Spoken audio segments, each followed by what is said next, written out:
Non, c'est OK. Donc, bonjour à toutes et tous. Bienvenue pour ce webinaire du Club RSE du SPENRA.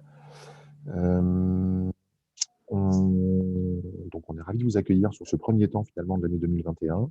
On a conservé ce format de webinaire qui à la fois fait déjà partie depuis maintenant 2-3 ans des propositions du Club RSE pour varier les formats et puis permettre aussi à des entreprises qui ont peut-être moins de facilité pour via l'éloignement ou l'organisation pour participer au temps qu'on propose de participer et puis qui tient compte aussi du contexte qu'on traverse et qui est bien pratique effectivement dans le contexte qu'on traverse.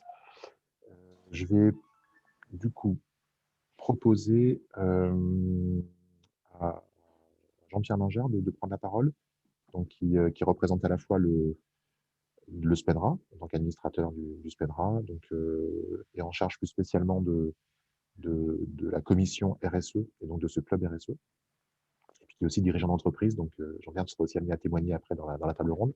Et voilà, est-ce que tu peux peut-être dire quelques mots d'accueil sur pourquoi. Alors, la question qu'on a traitée aujourd'hui, c'est la question de la santé-sécurité au travail, et plus spécifiquement, donc comment on peut impliquer les équipes et comment on peut inscrire du coup les changements de pratique sur ces sujets de santé-sécurité au travail sur le long terme, dans la durée. À quelques mots sur le choix de ce thème et puis peut-être du contexte de ce webinaire dans l'activité du club. Je propose de prendre la parole. Bonjour à tous, tout le monde m'entend bien, c'est bon? C'est bon. Impeccable. Bonjour à tous et bienvenue dans ce webinaire, voilà, avec comme sujet effectivement la santé et sécurité au travail. Alors pour le remettre un peu dans un contexte RSE, il faut savoir quand même que la santé et sécurité au travail fait partie des 18 engagements qui sont dans notre référentiel. Je crois de mémoire c'est le 9e engagement d'ailleurs. Je pense que c'est vraiment quelque chose d'actualité, surtout aujourd'hui, où on parle de plus en plus avec ce Covid aussi de la santé et sécurité de nos agents et des usagers chez qui on intervient. Voilà, je pense que c'est important. Économiquement, c'est quelque chose qui pèse aussi dans nos comptes d'exploitation. Pour certains de mes confrères, vous serez peut-être aussi concernés quand vous voyez chaque année, je vous le souhaite, la baisse de vos taux d'accident du travail. Moi, malheureusement, j'ai plutôt affaire à une hausse. Donc, c'est aussi à la fois une maîtrise pour nos salariés pour qu'ils se sentent bien dans nos entreprises et c'est une maîtrise financière pour éviter que notre coût d'exploitation explose. J'ai vu certaines entreprises passer de 4 à 8% en taux d'accident du travail, ce qui est énorme, ce qui impacte vraiment très très vite et ce qui peut faire des différentiels de concurrence. Aujourd'hui, la branche a aussi beaucoup d'outils à nous proposer justement pour s'améliorer là-dessus. Ces outils donc peuvent nous permettre de performer, peuvent nous permettre aussi, comme je vous disais au préalable, qu'on devienne une entreprise intéressante pour les salariés. Si on veut les attraper, plus on a une politique effectivement de santé et sécurité au travail, plus les salariés vont venir chez nous. Voilà, c'était le petit mot d'introduction. Et je pense qu'en conclusion, on reviendra sur les prochains webinaires que nous pourrons vous proposer dans le cadre de notre club RSE. Voilà. Et on reste toujours à votre écoute si vous aviez des questions ou des sujets que vous aimeriez aborder. Voilà. Je passe Merci. peut-être la parole à Blandine. Oui, tout à fait. Donc, Blandine Nogent. Oui, donc bonjour à tous. Donc moi je suis Blandine Nogent, donc la déléguée régionale donc du phare propreté. Le phare propreté, on a la chance aujourd'hui d'avoir Nicolas Bachellery, donc qui se présentera tout à l'heure, effectivement, qui est chef de projet de la santé sécurité au travail. Donc c'est un des sujets, on va dire clés, qui est porté, qui est piloté par le phare depuis plus de 10 ans. Sur la région thématique qui est, on va dire, très engagée également, puisque en octobre dernier, nous avons signé une convention quadripartite entre la CARSAT régionale, le SPENRA, l'INI en tant qu'organisme de formation qui déploie la formation, et puis le phare propreté. Donc, une convention qui a donné lieu notamment au lancement de 2 groupes d'entreprises qui sont en cours de formation sur la programmation formation-action APTMS, on y reviendra. Donc, une des offres que la branche a lancée justement pour former un animateur de prévention des TMS, qui est notre risque premier, on va dire, dans nos maladies professionnelles. Le référentiel, Jean-Pierre, effectivement, l'a évoqué. Juste faire le lien, effectivement, sur ce référentiel, puisqu'il y a 4 grands thèmes dans ce référentiel RSE de la branche qui a été lancé en septembre dernier. 4 grands thèmes que sont la vision et la gouvernance, les ressources humaines et l'engagement social, l'engagement environnemental et puis l'engagement sociétal. Donc, sur la partie ressources humaines et engagement social, qui est un des gros thèmes dans notre secteur d'activité, et je pense que vous en serez d'accord, il y a effectivement la gestion de la santé et sécurité au travail. Aujourd'hui, sur le webinaire, on va être… alors, il y a 4 niveaux de maturité sur chacun des engagements. Je dirais que par rapport à ce que l'on va vous présenter aujourd'hui, on est entre le niveau de maturité 2 et le niveau de maturité 3 qui correspond, si je reprends les termes, en gros, c'est à la fois partager la culture de la prévention, que ce soit au niveau de tous les salariés, mais aussi au niveau des clients. Et si on est sur le niveau 3, on est véritablement sur une culture de prévention, c'est-à-dire qu'on va dédier des fonds à cette culture de prévention avec des outils de pilotage que l'on va suivre sur le temps. Donc voilà, je vous invite peut-être aussi à aller jeter un coup d'œil sur ce référentiel qui est effectivement consultable sur le site Monde de la propreté.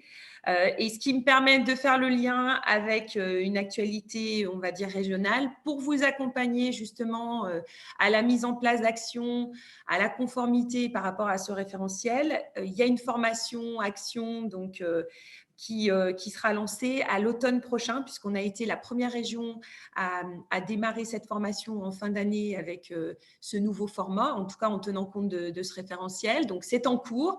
Pour les entreprises qui n'ont pas pu s'inscrire sur cette session, on vous invite effectivement à nous le faire savoir. De toute façon, on communiquera de manière assez large au moment où on ouvrira les préinscriptions, mais il y aura la possibilité effectivement de pouvoir suivre cette formation à l'automne prochain. Voilà, et puis peut-être dernière actualité, mais qui n'est pas forcément en lien avec le thème, mais le compteur tourne. Il y a effectivement les trophées RSE qui sont en cours, puisque vous avez encore jusqu'au 12 mars pour déposer, candidater sur 2 catégories. Une catégorie prix RSE qui est liée à votre engagement RSE sur un projet que vous auriez mis en place, qui serait… emblématique, engageant, exemplaire, innovant. Et puis, une catégorie spéciale égalité professionnelle homme-femme qui valorisera l'entreprise qui aura mis en place effectivement un projet innovant ou engageant sur ce thème. Voilà, donc je vous invite aussi, si vous ne l'avez pas fait et que vous souhaitez candidater, vous avez le lien sur le site Monde de la propreté, voilà, jusqu'au 12 mars, date limite. Écoutez, merci. Puis je redonne la parole à James. Merci Blandine et merci Jean-Pierre pour ce mot d'introduction. Je vais partager avec vous le programme de ce webinaire. Donc voilà, on va rentrer dans un temps de table ronde qu'on a prévu avec plusieurs intervenants. Donc à la fois Nicolas Bachellery, donc, qui est chef de projet sur la santé et sécurité au travail au Phare Propreté, qui va prendre la parole juste après. On a aussi la chance d'avoir du coup deux dirigeants d'entreprise, Myriam Barbarin de 2MS Nettoyage et Jean-Pierre Bingard de Time Propreté, qui vont du coup qui ont accepté de nourrir cette table ronde à travers les apports que va apporter Nicolas et puis un complément de retour d'expérience de 2 entreprises. Et puis donc moi-même, James Pedron, qui suis l'animateur du club RSE, qui fait partie d'une organisation qui s'appelle le CIRID, qui est un centre de ressources sur les sujets du développement durable. Donc, un temps de table ronde jusqu'à peu près 11h25. Et puis, on a prévu un temps d'échange pour traiter les questions que vous auriez au regard de cette table ronde. Vous avez la possibilité, pendant la table ronde, d'interagir à travers le menu conversé. Donc, à la fois de poser des questions, d'amener des contributions. On s'autorisera bien sûr à pouvoir traiter les questions et les contributions au fur et à mesure si ça résonne avec les contenus qui sont apportés. Hein. Et puis, le temps d'échange, il permet peut-être aussi de pouvoir avoir un temps d'interaction de questions un peu plus long, où vous pourrez peut-être ouvrir les micros à ce moment-là si vous jugez utile. Donc, voilà, ces 2 temps de table ronde et temps d'échange. Pour ceux qui sont arrivés, tout à l'heure, j'ai proposé du coup aux participants Vous pouvez renommer, donc sur votre vidéo, il y a 3 petits points qui apparaissent. Vous pouvez renommer en rajoutant le nom de votre entreprise, si ce n'est pas déjà fait. Ça donne plus de lisibilité quand vous contribuez ou quand vous prenez la parole. Pour nous, ça simplifie aussi et puis voilà, ça permet de savoir qui est présent. Et on prévoit un temps de conclusion. On rappellera les dates des prochaines propositions dans le cadre du club RSE. Alors, ce temps de table ronde, le thème a déjà été bien posé en introduction. C'est le thème de la santé et sécurité au travail. Dans le menu conversé, on vous a remis le lien vers le référentiel RSE propreté, et plus spécifiquement, le lien vous emmène sur l'engagement qui concerne la santé et sécurité au travail. Après, vous pouvez naviguer dans le document pour voir les autres engagements. Effectivement, les questions, c'est au-delà de l'aspect réglementaire et des incontournables, comment on peut… donc, on a proposé à Nicolas Bachellery de nous aider à répondre à cette question. Voilà, comment on peut impliquer les équipes et comment on peut inscrire les changements de pratique sur le long terme. Donc, comme le disait Blandine, c'est vraiment un sujet de maturité, c'est-à-dire qu'une fois qu'on s'est posé la question de répondre aux obligations réglementaires en matière de santé et sécurité au travail, on est amené à être confronté ou à se poser ces questions. Et donc, Nicolas Bachellery va nous proposer différentes pistes de réponses. Et au fur et à mesure, on proposera à Myriam Barbara et Jean-Pierre Mingeard de nous livrer comment ça résonne dans leur entreprise, dans le quotidien de leur entreprise. Nicolas, je vous propose de prendre la parole. Merci. Bonjour à tous. Je me présente du coup très rapidement, parce que Blandine nous a déjà donné des pistes tout à l'heure, mais j'ai rejoint le phare propreté depuis septembre 2020, dans un temps un peu perturbé, n'est-ce pas, par la crise sanitaire, mais très heureux de rejoindre cette équipe-là. Avant ça, j'avais travaillé quand même quelques années dans le monde de la propreté, et plus particulièrement dans la même entreprise qu'Emmanuel Lopère, chez Honnête. Du coup, j'y suis resté 8 ou 9 ans à peu près. Et voilà, donc nouvelle aventure depuis un peu plus de 6 mois maintenant avec Blandine, l'ensemble des délégués régionaux du phare et puis la direction qui est à Paris. Je suis ravi de pouvoir intervenir avec vous aujourd'hui sur 2 questions qui sont somme toute pas évidentes. Si on avait des clés de réussite faciles à mettre en œuvre, je crois qu'on les utiliserait toutes. Effectivement, M. Pédron le reprécisait en amont, on part du postulat qu'on a déjà répondu à nos obligations réglementaires dans l'échange qu'on va avoir aujourd'hui et qu'on est vraiment dans une logique d'ancrage d'une démarche et d'une politique que vous pouvez avoir dans votre entreprise et de comment j'embarque l'ensemble de mes salariés. Du coup, pour répondre à ces 2 questions somme toute assez larges, et en tout cas, il y a beaucoup de solutions qu'on peut apporter, beaucoup de choses que vous faites déjà sûrement, mais sur lesquelles vous ne portez pas forcément des noms qui correspondent à des référentiels ou même à une politique RSE. Il y a sûrement déjà beaucoup d'actions que vous verrez qui répondent déjà en partie ou totalement à ces 2 questions-là. En tout état de cause, il me semble que le début de l'histoire pour arriver à tendre vers des réponses positives à ces 2 questions-là, c'est l'engagement de la direction. Il n'y a pas de démarche de politique et de démarche SST en général qui fonctionne si la direction de l'entreprise ne s'engage pas sur ce sujet et n'est pas exemplaire sur ce sujet. Ça démarre toujours par là. Sur des petites structures, c'est très, très, très interdépendant avec la volonté du dirigeant de s'engager sur cette voie-là. Et l'exemplarité et la communication qui fait de cette volonté d'engagement et de respect, à mon sens, de l'ensemble des salariés qui travaillent dans l'entreprise. Autre point qui me paraît nécessaire aussi, en plus de cet engagement de la direction, c'est, pour répondre à la fois un peu aux 2 questions, c'est d'associer à cette démarche-là et d'embarquer au travers de cet engagement de la direction de l'entreprise l'ensemble des parties prenantes et de les associer dans cette démarche, que ce soit les élus ou les représentants du personnel dans des structures d'une taille déjà un peu plus importante, et bien sûr les salariés, en tout état de cause l'encadrement intermédiaire et l'encadrement en général de l'entreprise.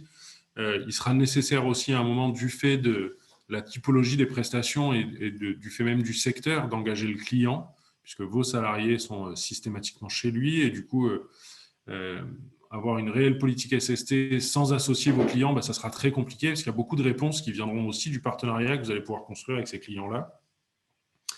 Et ensuite, je pense qu'une fois que l'entreprise est engagée au travers de son dirigeant, il est très difficile de se passer d'une collaboration relativement étroite avec les institutionnels, même si parfois on peut les craindre un peu, on peut craindre un peu de faire rentrer un peu plus les services de santé au travail ou les CARSAT dans ces démarches-là, mais c'est souvent des points d'appui qui peuvent être importants. Les CARSAT, bien sûr, ont un pouvoir de nuisance financière, Monsieur Major le rappelait tout à l'heure, au travers des cotisations AT-MP, éventuellement des majorations de taux quand on ne répond pas à leurs exigences. Et les services de santé au travail, on les craint aussi parfois. On ne comprend pas toujours les inaptitudes qui peuvent poser sur nos salariés ou les contraintes qui peuvent nous amener dans la facilité d'exploitation de nos chantiers. Pour autant, mieux on les connaît et plus on se rend compte qu'on peut avoir des actions communes qui peuvent être bénéfiques pour l'entreprise, qui sont souvent gratuites de surcroît, et qui peuvent apporter une réelle plus-value à la démarche que vous êtes en train de construire ou d'améliorer au sein de votre entreprise. Donc voilà pour moi les deux points non négociables en quelque sorte au départ. D'une part, l'engagement de la direction et son exemplarité, et d'autre part, le fait d'associer l'ensemble des parties prenantes. Merci Nicolas pour ces premiers éléments. Alors je vais proposer à Myriam Barbarin de MS Nettoyage peut-être d'apporter un premier élément de témoignage.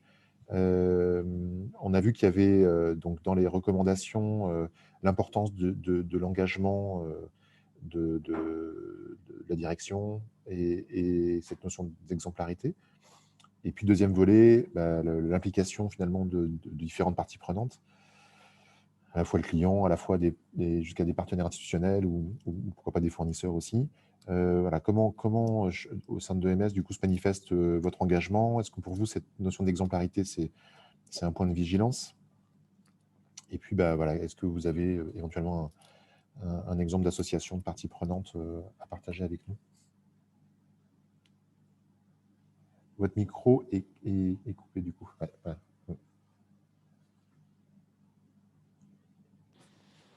Bonjour à tous, là c'est bon, tout le monde m'entend, c'est parfait. Oui, Myriam Barbarin de MS, moi je suis basée à Valence. J'ai effectivement démarré l'entreprise en faisant moi-même le nettoyage, donc je pense que ça donne de bonnes bases pour faire de la RSE et être dans l'exemplarité. Et je pense que, comme le disait Nicolas tout à l'heure, c'est vrai que je pense qu'il faut que ça soit porté par la direction. Je pense qu'on fait tous finalement un petit peu de RSE, parfois sans le savoir, tout simplement de par la bienveillance qu'on a auprès de nos collaborateurs, de par l'environnement qu'on respecte, et puis de par aussi la population de nos collaborateurs. L'insertion, c'est quelque chose qu'on fait naturellement. Les sociétales, je pense qu'on travaille naturellement dessus. Donc déjà, le métier, je trouve, est totalement inscrit dans cette démarche d'une façon globale. Ensuite, sur la partie au niveau de la direction, bien entendu, moi, je suis depuis maintenant de nombreuses années, je suis une fervente de défendre ce métier et les valeurs de l'entreprise et les valeurs humaines. Donc, à travers des exemples que j'ai pu faire au sein de l'entreprise, et pour attirer effectivement une population jeune qui puisse venir nous rejoindre, j'ai fait attention à la qualité de nos locaux au sein de l'entreprise. D'autre part, je pense qu'aujourd'hui, il faut vraiment, lorsqu'on recrute nos collaborateurs, faire attention à nos collaborateurs en premier par rapport à notre besoin. C'est-à-dire que nous, on est plutôt dans une démarche où on va demander aux collaborateurs où est-ce qu'il vit, quels sont ses moyens de locomotion, et on regarde les chantiers qu'on peut lui proposer pour effectivement limiter les trajets, la pénibilité. Et donc, les rôles sont, par rapport à, on va dire, qu'il y a peut-être 30 ou 40 ans en arrière. Alors, on vous entend bien toujours, hein. Ouais, non, c'est parce que j'ai eu un appel, il fallait que parce que je suis sur mon téléphone, comme je vous l'ai expliqué. Pas de souci. Donc, Du coup, ça m'a fait perdre le fil. Oui, je pense que depuis il y a quelques années, on était dans une situation où on disait effectivement: «Voilà, on a tel chantier, qui peut le prendre?» Aujourd'hui, c'est plutôt l'inverse. Comme on est quand même en manque de collaborateurs, on est plutôt dans la démarche, on va essayer de faire, le mieux aussi pour vous et pour que ça soit agréable dans votre vie, de pouvoir travailler chez nous et effectivement, comme en plus on a une population très féminine, on s'adapte, du coup à la personne. Autre chose, alors ça rejoint un petit peu les TMS, mais que nous, on a inscrit depuis de nombreuses années chez 2MS, où effectivement, on va faire attention à la pénibilité, à tout ce qui est, si toutefois on a des bâtiments qui ne prennent pas toujours en compte nos prestations, je pense que je ne suis pas la seule, je pense que tous ceux qui sont autour de la table doivent pouvoir dire la même chose, où on se retrouve parfois dans une douche ou dans des lieux un petit peu incongrus. Et du coup, ce qui fait que moi, je souhaite que les personnes travaillent dans de bonnes conditions et que quand il y a un étage, et ben, pour moi, il y a double matériel pour éviter la pénibilité, les accidents et puis pour le respect aussi un petit peu des personnes qui travaillent parce que je pense que les personnes, c'est très, très important qu'elles travaillent dans de bonnes conditions. C'est ce qui fera aussi que ça valorisera notre métier. Voilà, on a aussi en termes d'exemple, on a aussi un petit calendrier de l'Avent qu'on fait chaque année, pour, heu, pour, heu, pour voilà, parce que les fêtes de Noël, c'est quelque chose d'important. Donc bon, ça, c'est le côté un peu fun, ça doit être mon côté féminin, ça peut-être, j'en sais rien. On fait un petit calendrier de l'Avent et féminin et masculin, je précise. Voilà, on a également, un espace zen dans lequel on a proposé, des massages à nos collaborateurs, donc sur des versions assises, où on a effectivement des personnes qui viennent, faire des massages. Donc ça, c'est un peu plus compliqué à mettre en place parce que du coup, on se rend compte que les personnes qui sont sur le chantier, parfois, ne se sentent pas concernées par, ce qui se passe dans l'entreprise. C'est le problème de l'appartenance et de pouvoir, relayer les informations. Ça, j'avoue que ça peut être parfois compliqué. Et la dernière chose qu'on peut faire aussi, c'est des parcours d'intégration, c'est-à-dire qu'une personne qui rentre sur un poste administratif va faire, du ménage et va sur le terrain avec, les agents pour voir un petit peu c'est le vie ma vie. Donc tout ça, on va dire que c'est toutes les choses qui sont faites au niveau de l'entreprise. Après, en termes d'indicateurs et pour faire le suivi de tout ça, c'est parfois assez complexe. Ensuite, tout ça est relayé, même si la direction porte le flambeau, je dois vous avouer que sur certains collaborateurs en management transverse, tout le monde n'a pas cette même sensibilité à la RSE et à toutes ces démarches-là. Et du coup, c'est parfois compliqué de faire passer le message parce que les personnes sont dans leur travail, ont la tête un petit peu dans le guidon et du coup ne voient pas forcément cette lumière ou cette démarche de façon, sont pas toujours très, très acteurs du sujet. Donc, c'est un petit peu, quand on a des indicateurs qui sont de plutôt l'ordre de qualitatif et non quantitatif, c'est parfois compliqué. Et de faire passer le message, je vous avoue que c'est souvent moi qui rabat le chapeau à tout le monde pour dire oubliez pas quand même, et ça, et ça. Enfin voilà. Donc, la mise en place est quand même assez compliquée dès lors où on est un petit peu nombreux et on veut un retour de façon très, très claire et très chiffrée, quoi. Voilà. Bien, Je ne sais pas merci. si je suis Ouais. peut-être un petit peu éparpillée, je ne sais Mais pas. le témoignage est très riche, mais tant mieux. Merci beaucoup de toutes ces pistes. Je pense qu'elles viennent nourrir aussi les différentes recommandations que Nicolas Bachelry va partager avec nous, mais c'est vraiment très, très intéressant. Peut-être je proposais à Jean-Pierre Mingard de compléter. Alors, peut-être sur alors, ça n'empêche pas de prendre la parole sur la dimension exemplarité, sur l'importance de l'engagement du dirigeant, mais peut-être aussi sur le volet d'implication des parties prenantes. Est-ce que voilà, un témoignage qui peut être ajouté? Active le son. Oui. Ouais, alors, pour rebondir un peu sur ce que vient de dire Myriam, effectivement, ce qui est difficile, c'est d'impliquer tout le monde dans cette démarche. Oui, la direction ou même les services RH ont toujours valeur d'exemplarité parce qu'on est concerné au quotidien par ça. Après, comment on peut se dire notre exploitation, comment elle s'en saisit? Oui, elle a envie de faire diminuer le taux d'accident du travail. Elle n'a qu'une envie, c'est que les salariés soient dans plus de confort, soient plus en sécurité, mais on se fait prendre dans son quotidien, c'est difficile. Alors, quelque chose qui a changé un petit peu sur un de nos inspecteurs qui est actuellement en formation à PTMS, qui est en cours actuellement sur Lyon, c'est aussi un changement de vue pour eux. Et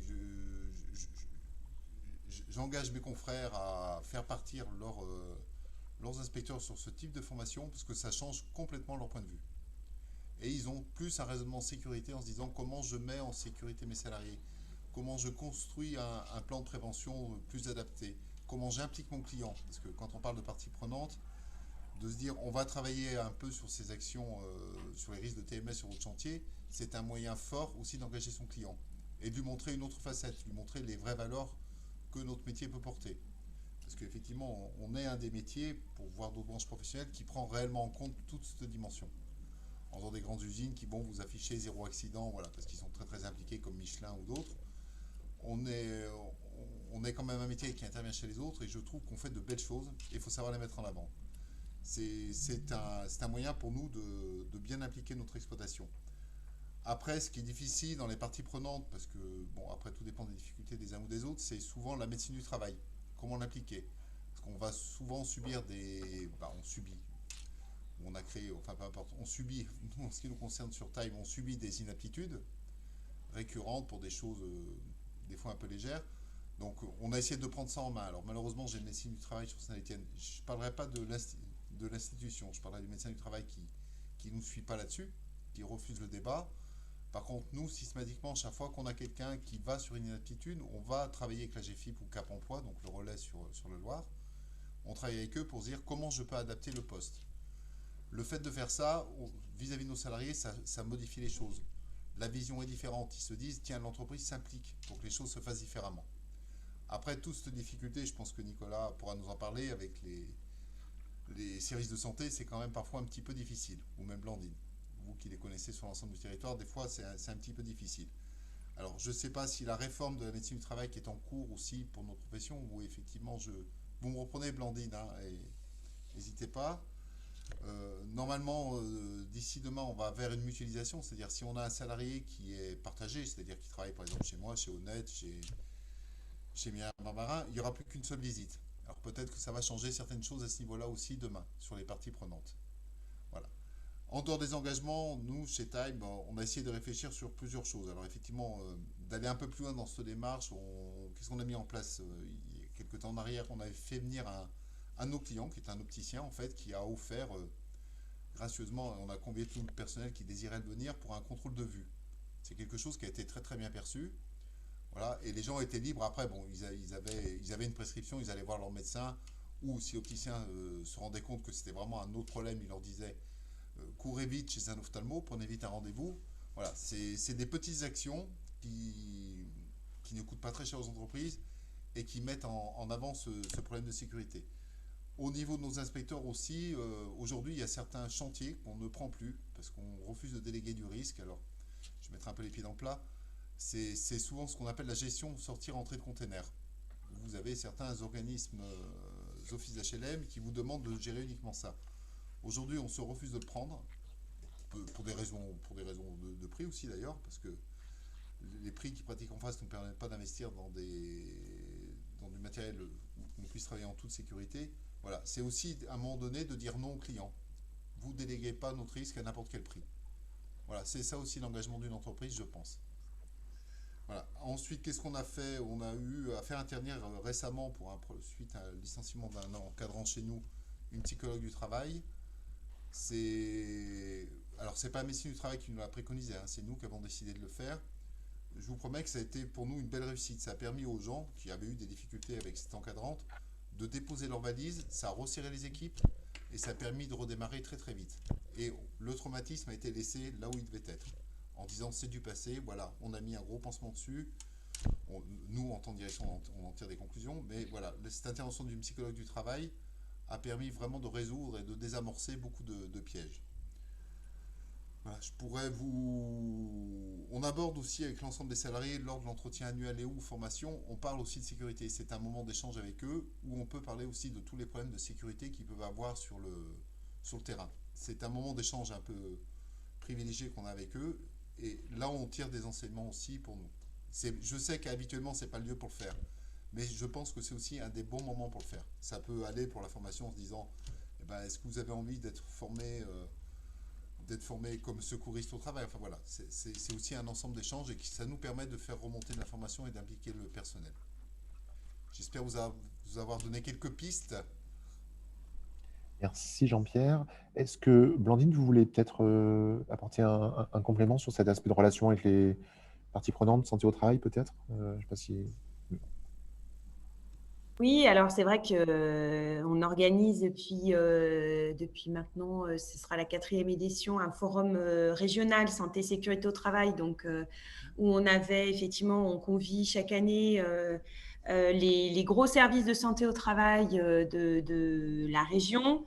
Il y a un travail qui est clair, hein, c'est effectivement de communiquer avec les médecins du travail. On avait, sur une des précédentes éditions, effectivement, fait témoigner une médecin du travail qui, au regard de nos échanges, effectivement, a compris aussi notre difficulté, enfin notre métier, hein, notre ADN. Donc, il y a aussi tout ce travail de connaissance, de prise de connaissance de notre secteur. Et puis, le fait est, et Jean-Pierre le disait à juste titre, qu'il y a une dimension, voilà, on intervient chez le client, donc il y a des paramètres que nous ne maîtrisons pas, que ce soit d'aspect voilà, accessibilité des lieux, donc qui peuvent générer effectivement qui peuvent avoir des conséquences sur la santé de nos salariés, et puis des clients qui vont effectivement parfois avoir tendance oui, à nous déléguer ce risque. Donc il y a aussi un travail à faire auprès des clients voilà, sur cette prise en compte. C'est bien le cas je pense que Nicolas il pourra mieux en parler que moi sur les formations, sur la formation APTMS. Il y a un cas, il y a une étude de cas à faire sur un site pilote, sur un site client, donc qui permet justement aussi d'associer le client dans ce travail. Et puis, dernière chose, c'est vrai que je l'ai pas dit tout à l'heure, dans cette convention que nous avons signée, l'enjeu, c'était pas uniquement de se dire on fait partir de groupes, c'était de mutualiser, on va dire, la connaissance de nos entreprises, d'avoir un peu sur une région, d'associer nos forces pour essayer d'engager le plus d'entreprises possible, mais aussi à l'issue de ce programme, c'est de pouvoir partager des échanges de bonnes pratiques, c'est-à-dire les entreprises, respectivement chacune, vont mettre en place au sein d'un site pilote chez un client un process justement d'amélioration. Et donc, il y aura un échange à la fois à l'issue de ce parcours et un livrable qu'on pourra faire partager de manière plus large. L'idée, c'est bien au contraire, c'est qu'on puisse le diffuser de manière le plus large possible auprès des entreprises, de tout ce qui aura été mis en place selon les sites pilotes des entreprises qui sont dans ces programmes. Merci Blandine pour cet éclairage complémentaire. Je propose à Nicolas de poursuivre du coup sur vos recommandations. Oui, alors, merci Monsieur Pédon. Juste avant de poursuivre, je veux rebondir sur deux choses assez rapidement. Sur les services de santé au travail et la réforme qui est en cours. Alors effectivement, il y a a priori la mutualisation qui va être retenue. L'autre point qui est retenu, c'est qu'il va y avoir un socle commun de prestations minimum que les services de santé au travail devront rendre aux entreprises. Alors, il n'est pas complètement défini encore et ça sera probablement pas tout de suite, mais en tout cas, ça devrait garantir un niveau minimum en regard des tarifs proposés par la médecine du travail. Après, de par mon expérience et les échanges que j'ai pu avoir avec les différentes entreprises de propreté, ça ne fonctionne jamais aussi bien avec les services de santé au travail que quand on se connaît bien mutuellement. C'est-à-dire que, bien sûr, il y a un déficit de connaissance du métier, mais je vous garantis que c'est vrai au niveau régional et puis c'est vrai au niveau national. On essaye de faire en sorte qu'ils nous connaissent mieux et qu'ils connaissent mieux le secteur. Mais ce qui est vrai aussi, c'est que bien souvent, ils proposent des choses dont on n'a pas vraiment conscience ou connaissance en termes d'accompagnement. Et finalement, la relation et l'incompréhension de certaines inaptitudes n'est jamais aussi apaisée que quand et le service de santé au travail connaît un peu le secteur et l'entreprise connaît bien son service de santé au travail. Sur l'association des parties prenantes, effectivement, pour rebondir rapidement sur les APTMS, ça fait partie des compétences qui sont validées au cours de la formation et transférées aux stagiaires que d'être capable de mettre autour de la table l'ensemble des acteurs, que ce soit les salariés du chantier ou le client. Et dans l'analyse qu'on peut faire des données de sortie des chantiers tests, 30% des solutions qui sont mises en œuvre, souvent organisationnelles ou humaines, parfois techniques, sont à l'origine de propositions faites par le client. Donc, c'est vraiment important d'associer le client dans ces démarches-là. Donc, voilà les deux précisions que je voulais apporter. Et dernière chose sur le client, le phare propreté a travaillé avec l'ordre des architectes sur un document qui s'appelle les 13 situations comparées. On parle notamment des sorties de bacs à ordures, de bacs de collecte d'ordures, où on a fait un comparatif à la fois sur le confort de réalisation de la prestation en termes de SST pour les salariés, mais aussi une étude sur le coût engendré par la non prise en compte de ces éléments-là lors de la construction ou de la rénovation de bâtiments. C'est un document qui est disponible sur le site Monde de la Propreté, qui peut être aussi un argumentaire pour vous vis-à-vis de vos clients.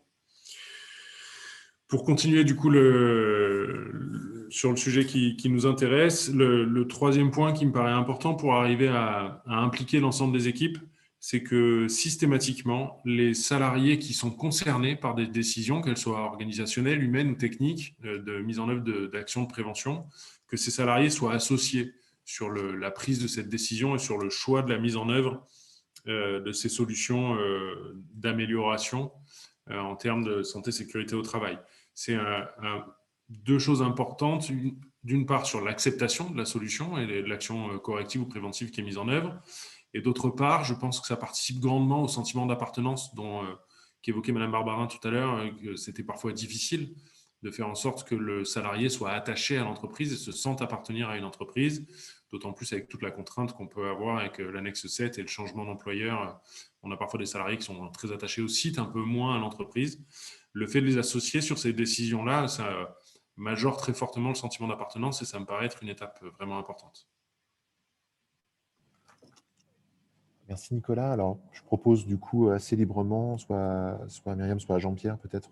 Vous avez déjà donné des éléments de réponse, je trouve, dans votre première prise de parole, mais sur la manière dont l'importance que vous attachez au fait d'impliquer les salariés et sur la manière de le faire. Mais est-ce que vous voudriez ajouter un complément sur, je sais pas, un exemple de modalité ou peut-être une difficulté aussi, parce qu'on se rend compte que ces sujets-là, ils sont pas simples. C'est pour ça qu'on fait ce webinaire et qu'on propose ce temps de partage aussi. Donc, à la fois solution ou limite que vous rencontrez.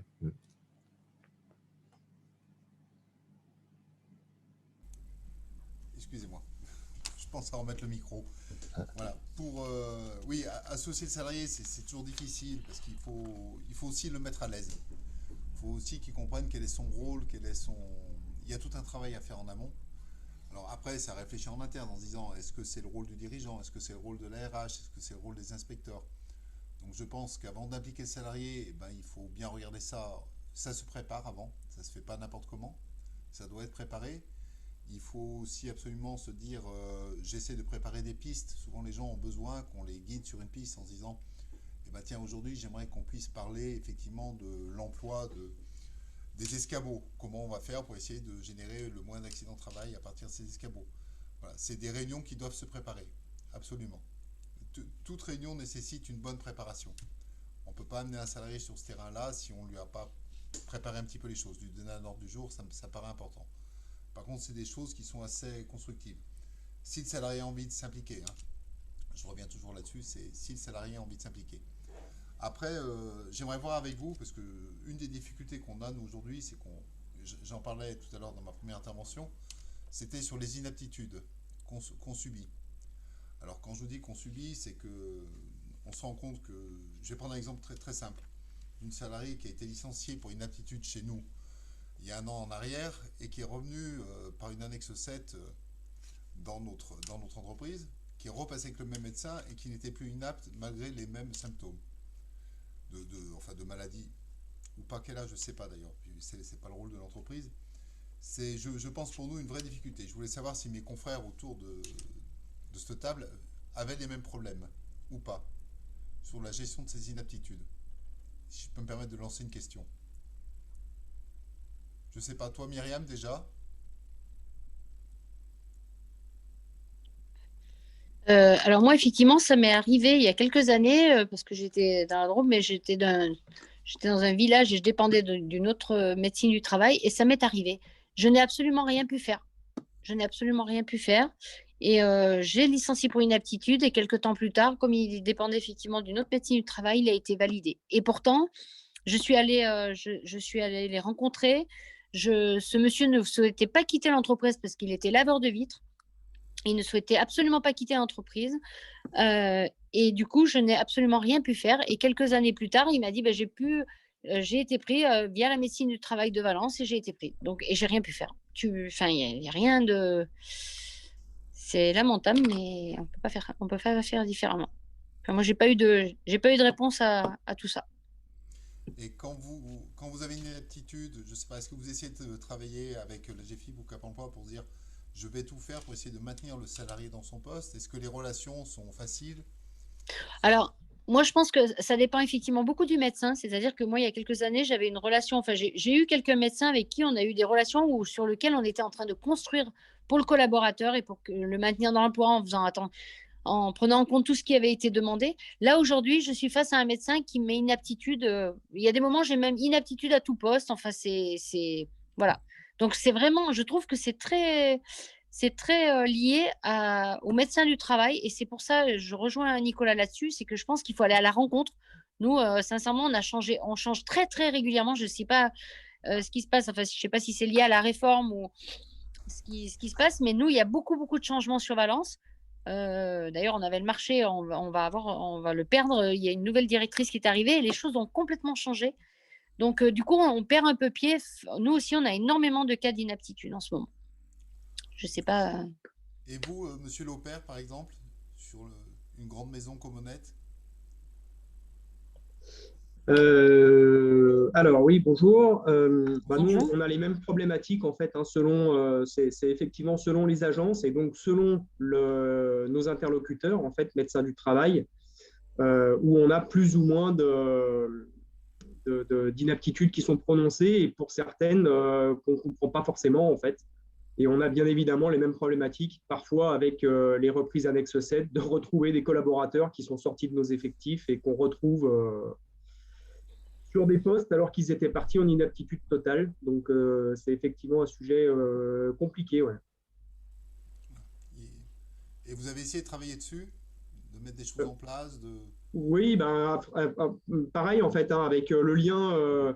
Bon, moi, j'ai été directeur d'agence en fait à l'île d'Abo. Donc, quand j'étais sur l'île d'Abo, effectivement, je m'étais rapproché des divers médecins du travail qu'on avait, parce qu'on avait une dizaine de centres en fait sur le périmètre. Donc tous ne fonctionnaient pas de la même manière. Et effectivement, j'avais eu des rendez-vous sur le sujet, notamment sur une inaptitude que le médecin du travail avait prononcée et pour lequel j'étais allé le voir pour lui expliquer que c'était juste pas possible. En fait, il nous expliquait que le salarié pouvait travailler, mais il ne pouvait pas prendre sa voiture, enfin elle ne pouvait pas prendre sa voiture pour aller sur le site tôt le matin et tard le soir. Donc globalement, dans nos métiers, c'est souvent dans ces créneaux-là qu'on intervient. Donc je lui avais dit, oui, d'accord, mais en journée, nous, on n'a pas de poste à lui proposer sur le périmètre géographique, quoi. Donc c'est effectivement de l'échange et de leur faire comprendre nos contraintes métiers, parce que je pense qu'effectivement, pour bon nombre de médecins du travail, ils n'ont pas connaissance de nos vraies contraintes. Ouais. Ouais, j'avoue, c'est une vraie difficulté. Et puis le problème qu'on peut avoir, c'est même quand on met tout en place, qu'on fait certaines choses.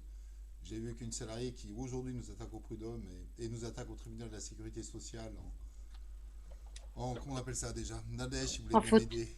Faute inexcusable. En faute inexcusable de l'employeur. Voilà, c'est des choses qui malheureusement on subit littéralement aujourd'hui. Voilà. Donc je pense qu'il peut être intéressant ici. Bon, on peut toujours faire remonter de l'information, je sais qu'on est au courant. Voilà, mais c'est comment on peut construire avant d'en arriver là. Ce qui est intéressant, la question qu'on peut se poser, qu'est-ce qu'on peut mettre en place, qu'est-ce qu'on peut construire avant de rentrer. Vous voyez, moi sur Saint-Étienne, je suis rentré au sein du conseil d'administration de la SSLT, la médecine du travail, en me disant le meilleur moyen de faire bouger les choses, c'est peut-être de rentrer à l'intérieur. Je vous dirai ça dans un an. Sans grande certitude. Tu viens d'y rentrer là? Oui, voilà, je dis plutôt que subir à un moment donné, c'est peut-être de mieux se comprendre tous ensemble et d'essayer de faire avancer les choses, de faire comprendre mon contrat de métier. Il y a les réunions qui sont faites par le phare aussi Blandine, vous en parliez effectivement. Vous les voyez Blandine, s'il vous plaît, si vous pouviez reprendre la parole pour expliquer comment se passent ces rencontres avec les services de santé. Oui, alors bon, nous, on les voit dans le cadre de notre forum où en fait on les associe. Donc on est dans une démarche plutôt, voilà, il y a de les associer sur les thématiques. Donc ils ont la parole le jour du forum pour intervenir sur des sujets. Alors toujours en lien bien sûr avec notre secteur, mais de manière assez ouverte. Et puis on a au sein de ces services de travail souvent le médecin, un des médecins du travail, avec comme on va quand même traiter du sujet des TMS, on a généralement aussi, dans l'équipe pluridisciplinaire, on va avoir aussi l'ergo qui va être présent. Donc, c'est vrai qu'il y a un travail d'explication de notre métier, de nos problématiques. Et quand il y a prise de conscience, quelque part, c'est déjà un travail voilà, qui est fait. Donc, du dialogue, de l'échange pour pouvoir trouver des solutions.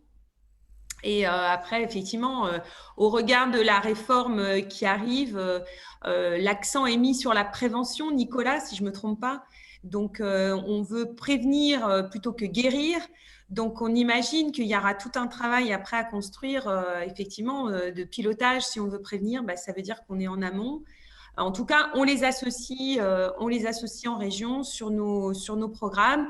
On communique nos programmes, ce que l'on met en place.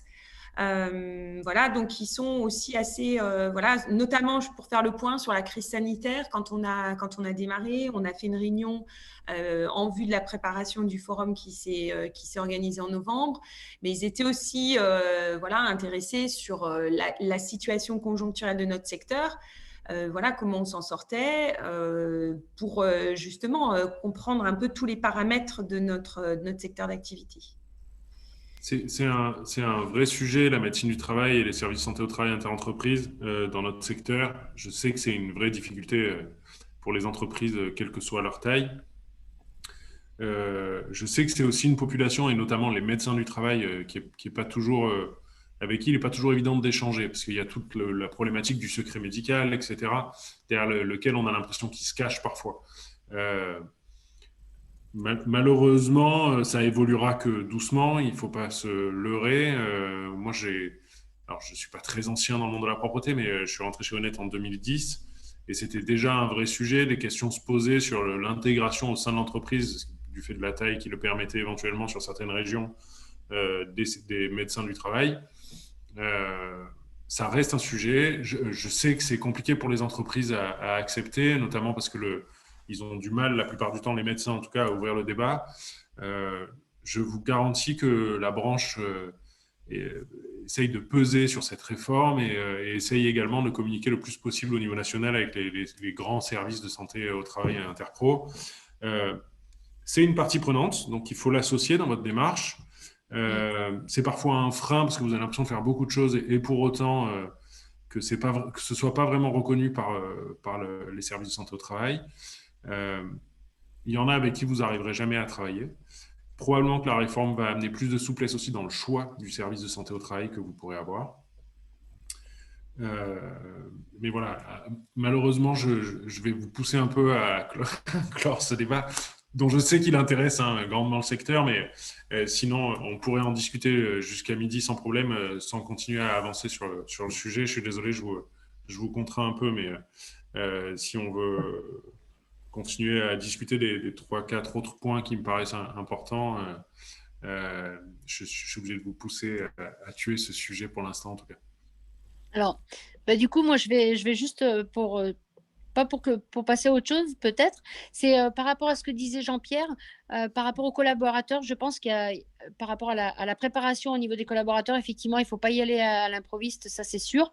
Je pense qu'il y a une chose, c'est la répétition du message au niveau de chaque collaborateur et puis après la proximité, c'est-à-dire nos responsables de secteur ou nos inspecteurs qui de proximité et c'est eux qu'il faut vraiment sensibiliser à toute cette démarche RSE. C'est nos deux axes.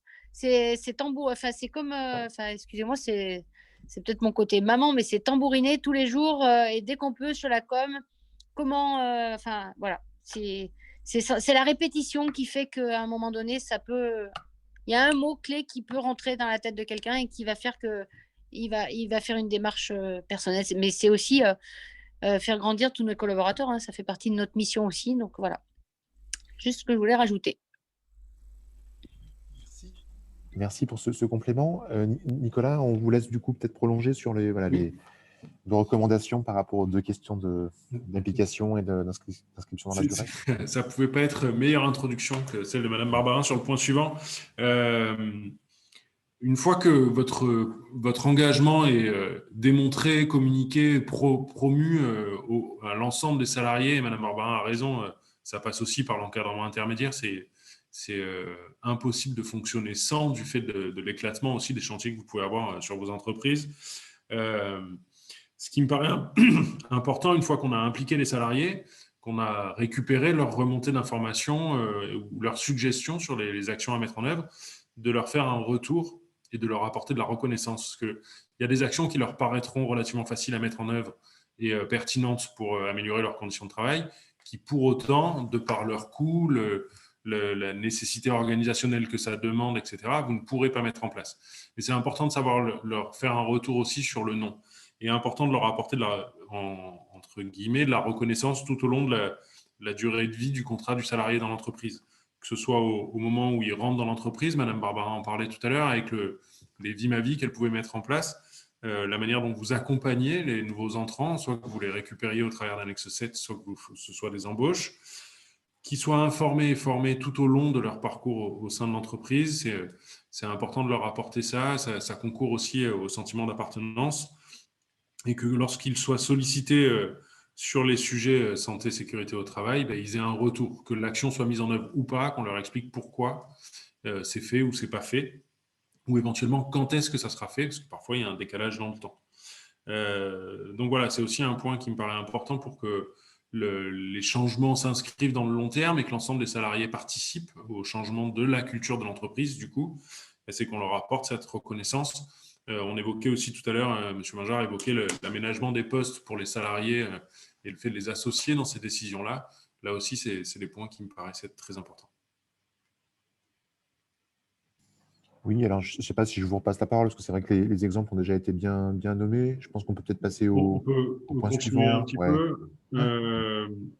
Dans la suite logique de ces points-là, il y a quelque chose qui nous paraît nécessaire. Pareil, Mme Barbarin parlait tout à l'heure des indicateurs et des données qui permettent de communiquer aussi sur l'avancement des sujets. Ce qui est très important, c'est de ne pas banaliser les événements, qu'ils soient accidentels ou que ce soit de la maladie professionnelle. On ne peut pas avoir une entreprise qui fait preuve de son engagement sur ces sujets-là et qui commence à acculturer l'ensemble de ses salariés, pour qui les événements accidentels ou la maladie professionnelle ne seraient qu'une simple fatalité, et éventuellement même pire, ne serait que la volonté d'un salarié de ne pas venir travailler. On voit aussi. Hein. Donc, c'est d'être très attentif sur ces points-là, que ce soit des accidents avec arrêt ou même des presque accidents quand on atteint un niveau de maturité un peu plus élevé, ou de la maladie professionnelle, de faire en sorte que ce ne soit pas banalisé, que ces événements-là soient analysés, qu'on aille chercher des causes qui ont généré ces événements-là, et puis qu'on décide, encore une fois, en associant les salariés ou l'équipe dans lesquelles les événements sont arrivés. Quand je parle des salariés, je parle aussi de l'encadrement de proximité, sur quelles actions préventives et correctives on met en place pour ne plus voir survenir ces événements-là, si possible, en lien avec votre document unique d'évaluation de risque. Très bien. Est-ce que Myriam Barbarin, vous voulez peut-être réagir sur ce point-là, du coup, sur voilà, comment des événements plus ou moins graves, on a parlé accident, maladie ou presque accident dans certains cas, sont peut-être traités de façon à mettre en place des actions correctives?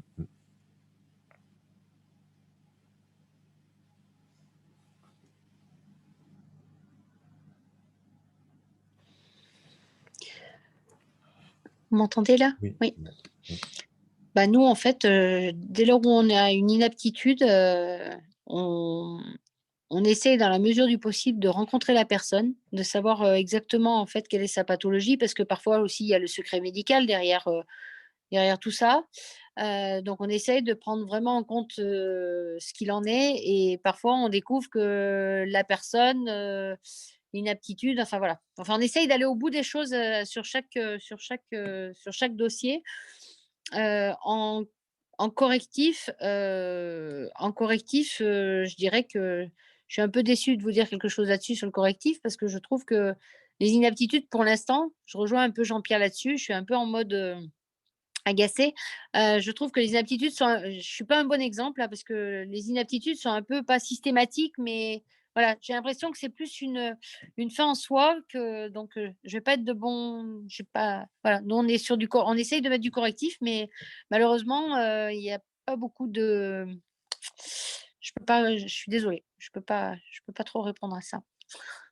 On essaye d'aller toujours au bout et on se rend compte que parfois l'inaptitude est pas toujours, voilà. On remplit pas mal de questionnaires aussi pour la médecine du travail, pour mettre des choses en place. Puis quand on vous dit pas de port de charge lourde, ben, on demande lourde, qu'est-ce que ça veut dire? Enfin, moi, je dis voilà, c'est 5 kilos, 10 kilos, c'est lourde, voilà.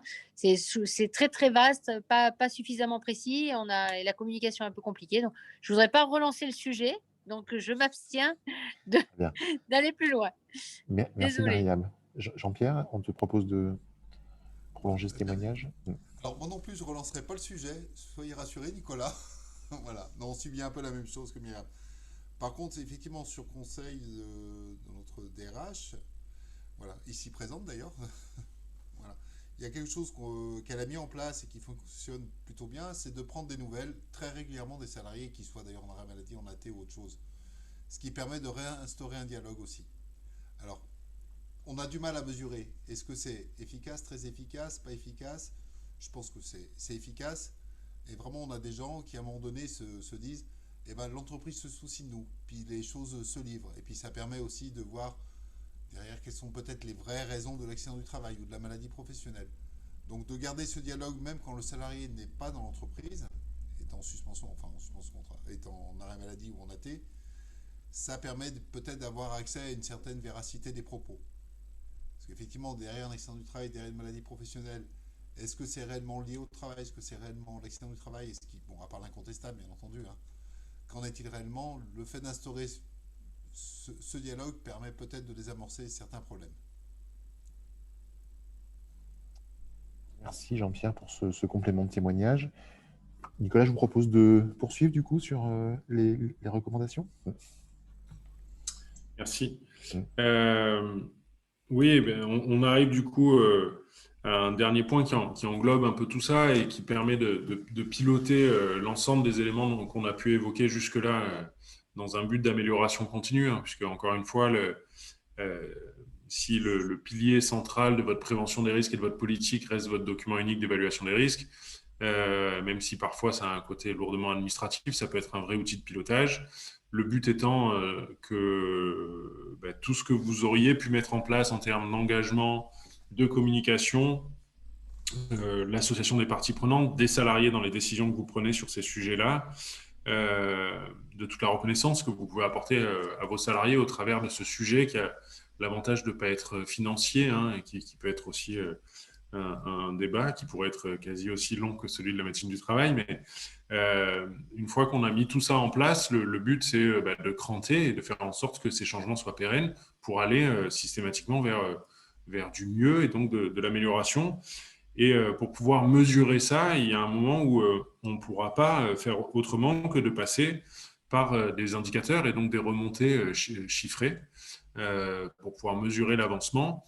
Et puis aussi, du coup, de pouvoir fixer des objectifs pour la poursuite de l'amélioration ou la poursuite de cette démarche et de cette politique et l'acculturation de l'entreprise. Ces objectifs que vous allez pouvoir fixer, sur lesquels vous allez pouvoir communiquer, ça vous permettra aussi de faire la promotion du bien fondé de la démarche que vous êtes en train de mettre en place, ou en tout cas d'expliquer pourquoi certains indicateurs continuent à déraper ou à dériver. Et du coup, je pense qu'il est important d'avoir des moments assez séquencés dans une année civile avec les salariés ou au contraire sur la temporalité de la durée de vie d'un chantier, de pouvoir dire aux salariés, voilà d'où on est parti, voilà ce qu'on a mis en place ensemble, voilà ce qui a marché, ce qui a moins marché, voilà quels sont nos indicateurs et ce vers quoi on veut aller. C'est aussi un moyen de les engager en ayant des objectifs relativement clairs à atteindre et des traductions le plus opérationnelles possible de ces objectifs au travers de votre politique santé-sécurité au travail. Ok. Très bien, merci beaucoup. Alors, on en est effectivement sur le dernier volet des recommandations. Donc, je vais proposer à nouveau à Myriam Barbara et Jean-Pierre Magère peut-être de prendre la parole sur ce sujet, mais plus largement, on va rentrer dans une phase d'échange où, voilà, si vous souhaitez à la fois poser une question, à la fois témoigner d'une pratique que vous avez mise en œuvre, c'est possible de le faire, soit en utilisant le menu converser, le chat, soit en ouvrant votre micro et votre caméra. On est vraiment à l'écoute à la fois de vos questions et de vos témoignages. Est-ce que, Myriam Barbara, du coup, je vous laisse prendre la parole sur ce volet-là, comment vous arrivez à partager sur les objectifs et sur les résultats au sein de votre entreprise?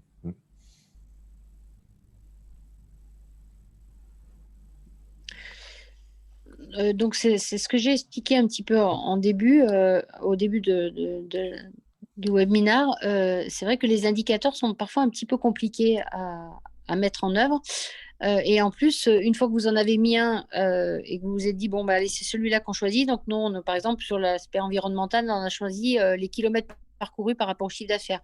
Et du coup, quand vous le gardez, puis à un moment donné, il y en a un autre qui arrive, vous dites, ça pourrait, c'est plus pertinent. Et bien, il faut faire très attention parce que du coup, vous perdez une année puisque bien sûr, vous n'avez pas d'éléments de référence. Donc, je pense qu'il faut faire très attention à comment on choisit nos indicateurs au départ pour qu'ils puissent s'inscrire dans la durée et pouvoir comparer des choses qui sont comparables. Donc, ça, c'est le premier conseil que je pourrais donner. Nous, effectivement, sur l'aspect environnement, on a les kilomètres par rapport au chiffre d'affaires. On essaye dans tous nos choix de véhicules de faire attention à tout ce qui est émissions de CO2. Au niveau on a ce qu'on appelle chez nous la success story et les vies ma vie. Donc ça aussi, c'est les success stories, c'est les progressions au sein de l'entreprise ou les parcours un peu atypiques. Et ben même ça, c'est compliqué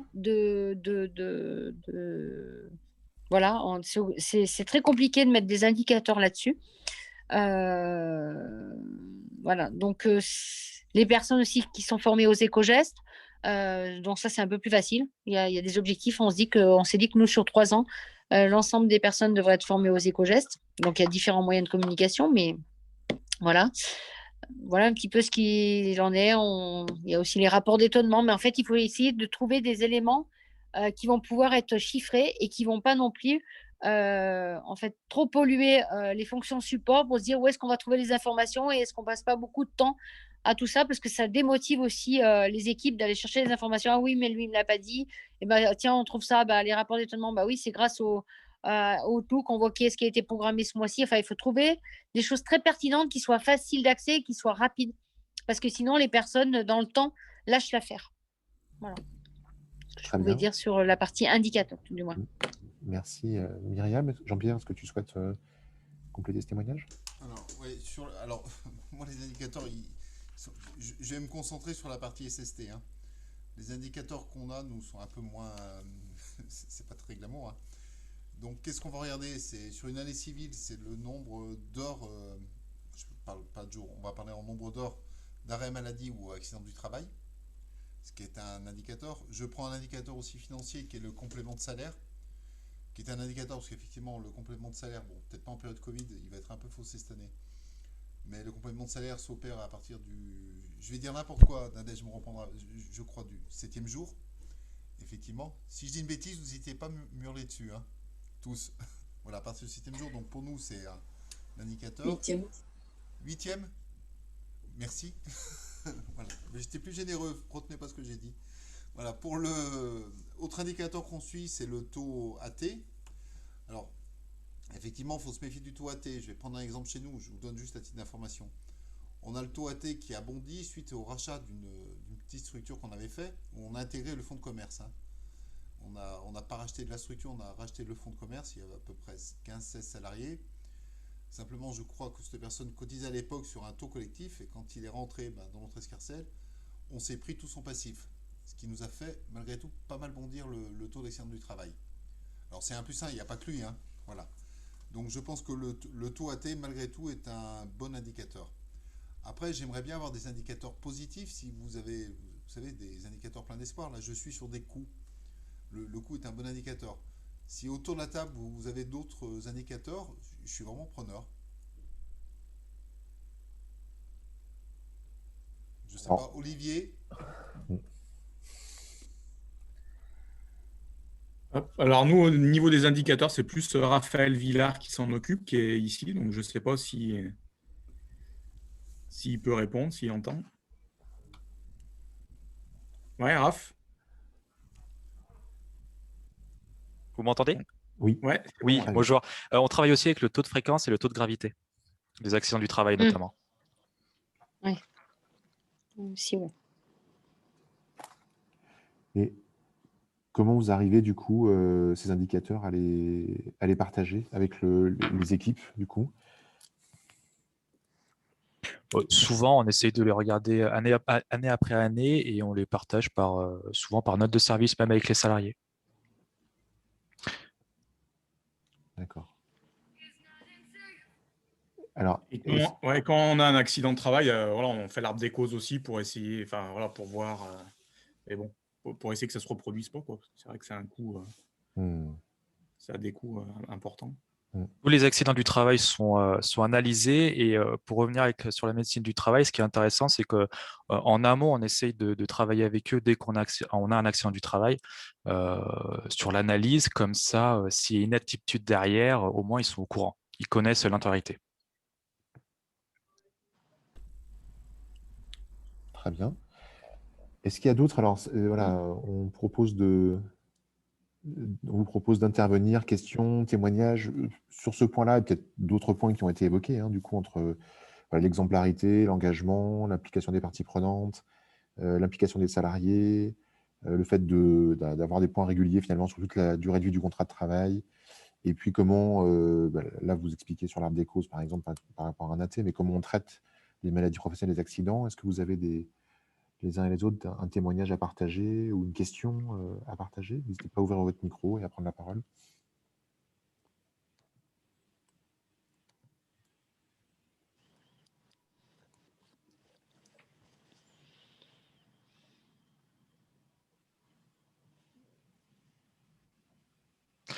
On a beaucoup parlé de la PTMS, mais pour moi, c'est un peu trop restrictif sur les TMS.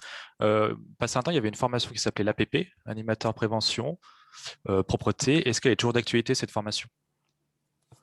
Alors, si Blandine, je peux répondre si tu veux.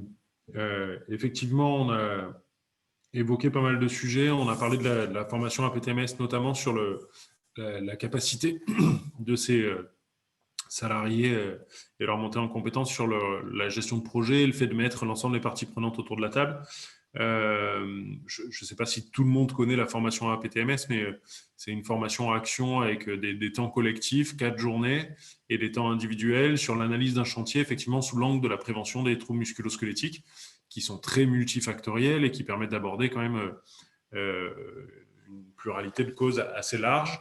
Il y a effectivement un module complémentaire à cette formation APTMS, mais qui demande comme prérequis que la personne soit déjà certifiée animateur prévention troubles musculo-squelettiques, qui est la formation animateur prévention propreté, qui permet en plus de ce regard spécifique sur les troubles musculo-squelettiques, d'acquérir des compétences plus larges sur la gestion de la prévention des risques dans l'entreprise, qui ne soient pas seulement sous l'angle des TMS. Donc oui, c'est un module qui est toujours existant. C'est des formations qui ne sont pas toujours faciles à monter et à mettre en œuvre parce que ça demande comme prérequis que la personne qui s'y inscrive soit déjà certifiée à PTMS. Mais oui, ça fait partie des formations qui sont existantes. Globalement, sur le site Le Monde de la Propreté ou sur le dispositif SST, qui est la partie plus spécifique santé sécurité au travail sur le site internet du Monde de la Propreté, vous allez pouvoir retrouver toutes les formations qui sont proposées sur ce sujet-là, que ce soit les APTMS, éventuellement avec le module complémentaire animateur prévention propreté. Vous allez retrouver aussi les formations anciennement CPS, qui s'appellent APS maintenant, plutôt à destination des agents de service, ou le module complémentaire pour les chefs d'équipe, qui peuvent vous permettre d'acculturer vos salariés sur les sujets de la prévention,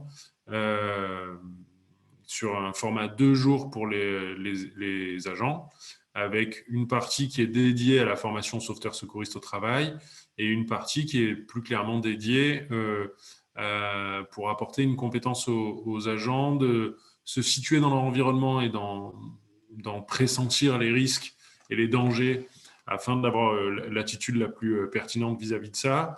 Aussi d'être en capacité de faire une remontée d'informations qualitatives sur ces sujets auprès de sa hiérarchie.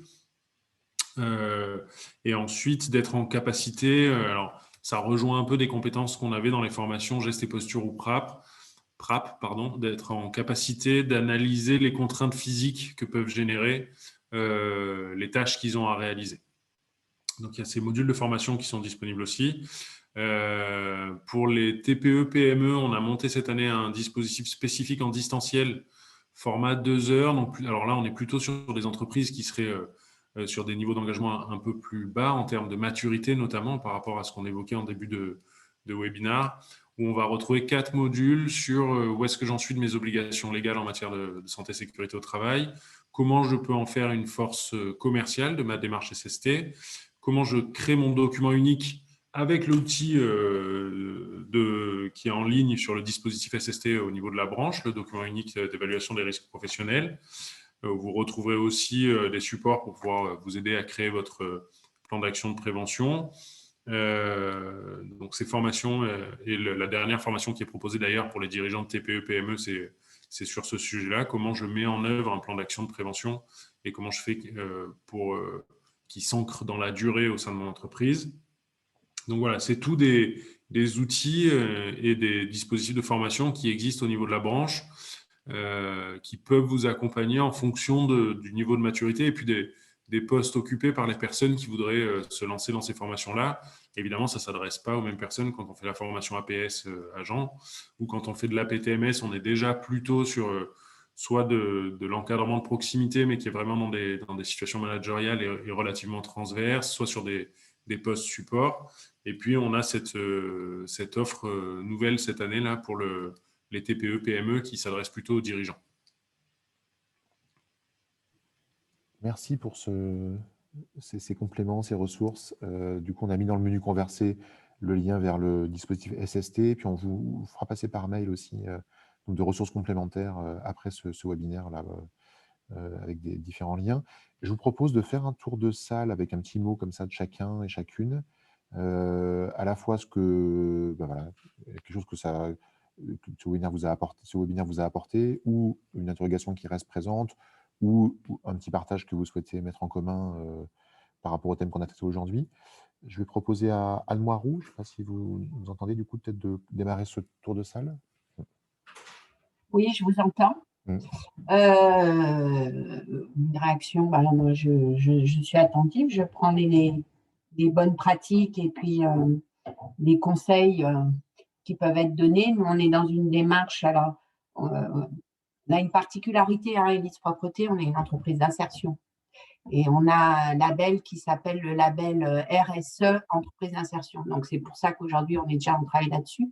Mais on se tient au courant, bien sûr, de ce qui se passe sur la branche parce que c'est notre activité. Voilà. Donc, moi, je suis preneuse des échanges, des bonnes pratiques. J'ai retenu la question de faire attention aux bons indicateurs, effectivement, pour qu'ils soient gérables, le partage avec les équipes. Voilà ce que je pourrais dire. Merci. Je vais proposer à Myriam d'Environalp de prendre la parole. Oui, bonjour. Bonjour. Alors oui, moi je vous remercie parce qu'effectivement j'ai pris pas mal d'infos, donc j'ai pris mes notes. Moi je me penche tout juste sur ce dossier-là, donc c'est vrai que j'ai rien à vous amener. J'ai beaucoup à prendre, mais en tout cas, ça m'a pas mal aiguillée. Et puis, je vais profiter des liens que vous avez envoyés pour creuser plus la question. Voilà. Merci pour ce partage. Je vais proposer à Xavier Aurel de s'exprimer. Je ne sais pas si vous nous entendez.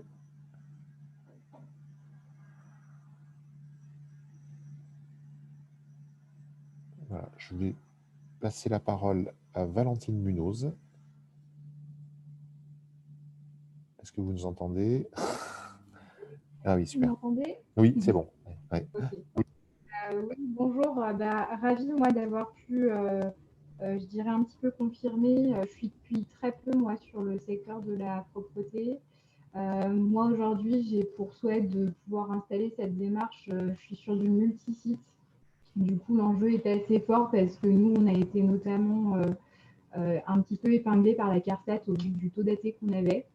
Donc, c'est un vrai sujet qu'on souhaite pérenniser aujourd'hui dans l'entreprise. Et je partage grandement le fait que vous disiez que le dialogue à établir avec la médecine du travail est super important parce que plus ils sont aujourd'hui en connaissance de nos différents postes et des risques qui y sont liés, plus ça permettra en fait de les sensibiliser pour que les prises de décision soient vraiment en adéquation avec aujourd'hui les salariés qui sont là. Et moi, j'avais une vraie question, c'est j'ai beaucoup aujourd'hui de salariés qui sont sur des petits contrats et qui sont en multi-employeurs. Et je ne sais pas s'il existe en fait des démarches où on peut se rapprocher justement de ces autres employeurs pour savoir un peu ce qu'il en est. Parce que souvent, on se dit que s'ils ont été victimes d'un AT en fait, sur une autre entreprise, mais qu'on est quand même liés parce qu'ils sont en maladie de notre côté, je trouve que le suivi est d'autant plus difficile et j'ai l'impression que c'est quelque chose qui risque de se répéter dans le temps. Merci pour cette question. Est-ce que Nicolas Bachéry, tu peux se répondre? Merci. J'espérais que la question soit posée à une autre entreprise de propreté, mais je vais essayer d'y répondre quand même. Madame Munoz, c'est pas une question facile. À ma connaissance, ou en tout cas de mon expérience, on n'a jamais trop fait ça, de communiquer entre les différents employeurs au sujet d'un accident de travail qui a eu lieu. Je ne sais pas si les autres pourront témoigner s'il fonctionnait différemment, mais pas à ma connaissance. Le multi-employeur, c'est un vrai sujet. Et encore, c'est un vrai sujet quand on est au courant, parce que parfois, on ne le sait pas forcément qu'un salarié est multi-employeur. On a parfois l'info partiellement, parce qu'il y a aussi des contraintes de nombre d'heures de travail mensuelles et hebdomadaires à pas dépasser. Et que vous en parliez tout à l'heure sur des petites mensualités horaires, c'est aussi des petits salaires, et du coup, c'est des salariés qui vont parfois chercher beaucoup d'heures. Donc, parfois, on n'a pas toujours l'information. À ma connaissance, c'est effectivement un axe qui n'est pas tellement travaillé, en tout cas le partage d'informations sur des événements de ce type-là entre différentes entreprises de propreté, mais je ne voudrais pas avoir le sentiment de donner une réponse qui est complètement vraie, parce qu'elle n'est qu'éclairée de par mon expérience, en tout cas. Non, si je peux rebondir dessus, c'est vrai que c'est très très peu partagé, ça je l'avoue. Par contre, j'incite tous mes confrères à bien regarder quand ils reçoivent leur notification de taux d'accident du travail si les imputations ont été correctes. Que par exemple, un accident du travail qui s'est passé chez Pierre ne vous soit pas imputé à vous. Il y a des erreurs qui arrivent à se glisser. Donc, n'oubliez pas de le vérifier. Passé un temps, il me semble que j'avais entendu que, alors c'est toujours par rapport à la médecine du travail, qu'il y aurait éventuellement un passeport santé par salarié.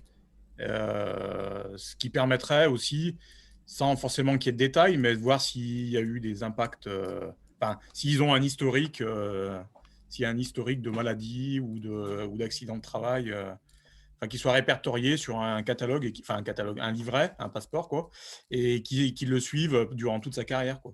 Parce qu'effectivement, si je reprends un salarié de Jean-Pierre, ou si Jean-Pierre, lui, avait un salarié qu'il est obligé de licencier pour une aptitude, qui forcément qui revient sur le marché du travail, moi je l'embauche et peut-être qu'il peut qu'il peut me refaire le même coup parce qu'il a compris. Enfin voilà, j'extrapole un petit peu, mais c'est vrai que passé un temps, j'avais entendu parler qu'un passeport santé pourrait être mis en place et je voulais savoir si où ça en était, si c'était toujours d'actualité ou pas. Sur une partie de la réponse, Olivier, on est inapte au poste dans l'entreprise. Donc ça ne veut pas dire qu'on est inapte au poste dans toutes les entreprises. C'est tordu, mais l'ex is l'ex. Voilà. Oui, alors le passeport santé est toujours d'actualité, mais vous ne retrouverez pas ce type d'informations à l'intérieur. En tout cas, s'il y a eu des accidents ou pas, et s'il a été en maladie ou pas, et s'il a été licencié pour inaptitude, ce n'est pas des infos que vous retrouverez. Il parle aussi dans la nouvelle mouture des services de santé au travail de partager du coup plus l'information, et notamment en cas de multi-employeur, il n'y aurait qu'un service de santé au travail qui ferait la visite médicale. Ça implique donc un partage d'informations, mais qui resterait pour des raisons évidentes de RGPD, de confidentialité aussi sur la santé du salarié, etc. C'est des informations auxquelles je pense l'entreprise n'aura pas accès, seulement les services de santé au travail. Le passeport santé, c'est une obligation normalement sur une annexe 7. On doit le transférer, on doit le donner. Très bien. Est-ce que Christophe Lamy de Nouvelle-Victoria, on vous passe la parole? Oui, écoutez, quelques mots simplement pour dire que j'ai été certifié à PTMS là récemment, donc j'ai suivi le processus, donc je peux simplement confirmer effectivement que ça a une valeur ajoutée sur le fait d'une prise de conscience, mais derrière, effectivement, il faut que, bien sûr, toute l'entreprise, ou en tout cas qu'on ait la capacité de pouvoir faire bouger l'entreprise dans ce sens-là, en mettant des objectifs. Alors, je tire mon chapeau quand même à quelqu'un qui bosse avec nous de la CARSAT, qui est compréhensible, qui nous accompagne, qui nous écoute. Voilà, c'est suffisamment, on va dire, entre guillemets, rare pour pouvoir le présenter. Ce n'est pas toujours des ennemis, au contraire. Donc là, on bosse main dans la main, donc ça, c'est très bien. Et on a un contrat de prévention 2, on passe sur un contrat de prévention 2. Donc pour être accompagné et pour une mise en place, on va dire constructive. Voilà, ce qui n'est peut-être pas toujours le cas avec la médecine du travail, où là, c'est un petit peu plus compliqué, comme j'ai cru le comprendre avec mes collègues. Ok, merci Christophe. Je vais proposer à Emmanuel Lopez, si vous voulez, peut-être un petit mot de fin, quelque chose que vous voudriez partager. Oui, écoutez, moi, j'ai apprécié effectivement d'être dans ce tour de table. Ça permet finalement de se rendre compte que petite ou grande entreprise, finalement, on partage les mêmes problématiques, avec les mêmes difficultés, puisque c'est vrai qu'on a quand même une difficulté si on parle de communication, d'engagement de la direction. Ça, c'est vrai que c'est un point super important, mais ça veut dire que la communication qui est bien souvent descendante va auprès de nos salariés, et la difficulté qu'on a pour beaucoup d'entre nous, c'est qu'ils sont dispatchés sur les sites clients, et que donc forcément, contrairement à un site industriel où le responsable QSE, par exemple, peut très bien décider de faire une réunion, une causerie, enfin, etc., sécurité, il a tous les salariés à disposition assez rapidement, et c'est une grosse contrainte que l'on a en termes de communication. Après, c'est sûr que toute cette partie et cette démarche SST, alors moi je la suis maintenant effectivement sur la partie direction régionale Rhône-Alpes. Bon nombre de démarches et de documents sont bien connus par Nicolas, parce qu'il a été à l'initiative de pas mal d'entre eux. Donc c'est vrai que c'est un sujet qu'on continue bien évidemment de piloter et d'animer. Mais je pense que c'est un sujet qui est très long, parce que dès qu'on touche la partie, finalement, c'est la culture sécurité. Et on s'aperçoit que dès qu'on relève un petit peu le pied, nous, on a des agences qui sont masées sur la région, et puis, d'une manière globale. Dès qu'il y a un relâchement, en fait, finalement, les gens, on s'aperçoit que c'est pas un réflexe, en fait.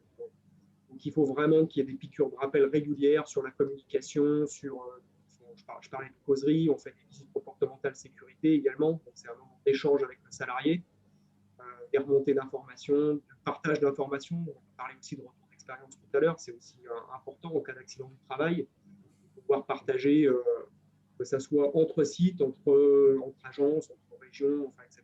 Parce qu'un accident qui s'est passé à un endroit peut très bien malheureusement se reproduire. Et donc, c'est à travers en fait toutes ces formes de communication, d'échange, que j'espère on pourra effectivement avancer sur le sujet de la sécurité, puisqu'il y a d'abord, c'est la sécurité de nos collaborateurs, et donc enfin, les directeurs d'agence, etc., sont les patrons et responsables pénalement et civilement, quand même, il ne faut même pas l'oublier. Il y a une vraie responsabilité. Et puis, vous avez également parlé de taux AT. Et le taux AT, ça veut dire que derrière, c'est des coûts pour une entreprise.